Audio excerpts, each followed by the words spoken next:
রাতে ঘড়িতে 10টা 10। আমরা ঠিক করলাম কালকে সকাল 6টায় আমরা শান্তিনিকেতন বেরোচ্ছি। বাস যেমন কথা তেমনই ব্যাগ গোছানো হয়ে গেল সব কিছু। এবার একটু ঘুমোবো। সময় বাজে এখন 6টা 30 আর বেরিয়ে পড়লাম শান্তিনিকেতনের জন্য। এখানেও ভালোই ঠান্ডা আছে, আমার হাতে বালিশ, গাড়িতে তো বেহুশ হবে, তার জন্য বালিশ নিয়ে নিলাম। এত সকালবেলা নর্মালি ওঠে না, স্কুল থাকলেও 11টা থেকে স্কুল, সকালে ওঠার একদমই অভ্যাস নেই, তাই নিশ্চয়ই গাড়িতে ঘুমাবে। তাই সব কিছু নিয়ে টিয়ে একদিনে ট্রিপে বেরিয়ে পড়লাম আমরা।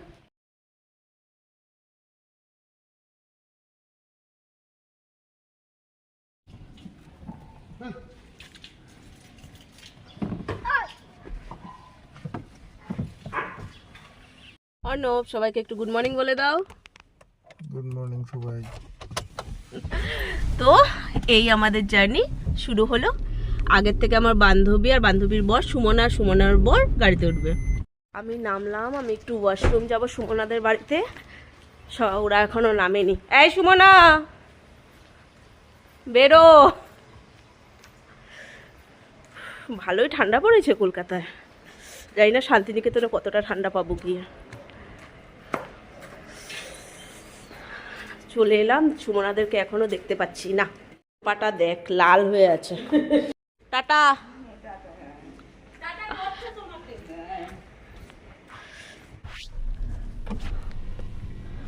চলো। কি হয়েছে বাবু?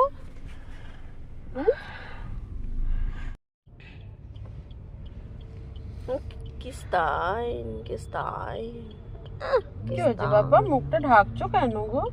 কিস্তাইন। একটু বলো, মুখটা ঢাকছো কেন? Good morning, hello. বাস ঢেকে ঢেকে।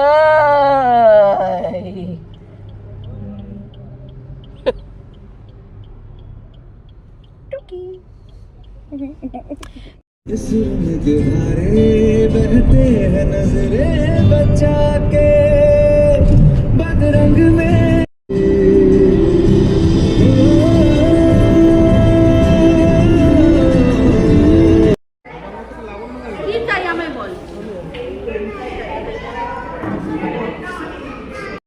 আমরা একটা সিঙ্গুরের কাছে একটা হোটেল রয়েছে নবান্ন, নবান্নতে নামলাম।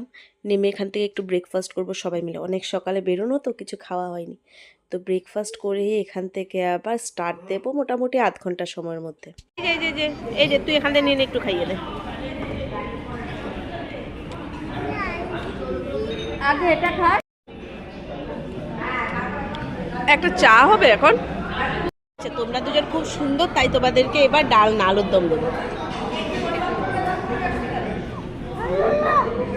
মাংস দিয়ে দিয়েছে তো, মাংস, চিকেনু। সকাল। এই ছোট্ট গাছটাতে কি সুন্দর ফল ধরেছে। ভিতরে প্রথমবার ডাল দিয়েছিল, সেকেন্ডবার আবার দিয়েছে আলুর দম। খাবার মানে এক্সিলেন্ট ছিল এখানে, কি বলি আর। তো বিহুকে আলুর দমটাকেই চিকেন বলে খাওয়ানো হয়েছে, যেহেতু চিকেন ভালোবাসে না, তো কিছুই খেত না। যাই হোক, এখন আবার আমরা রওনা দিচ্ছি।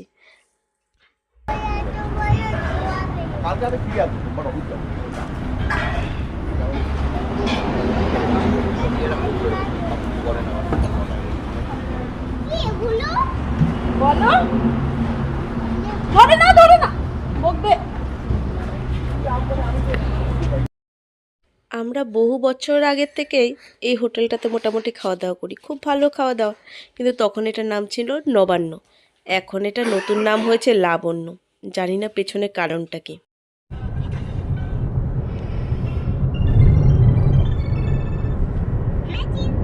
বাবা,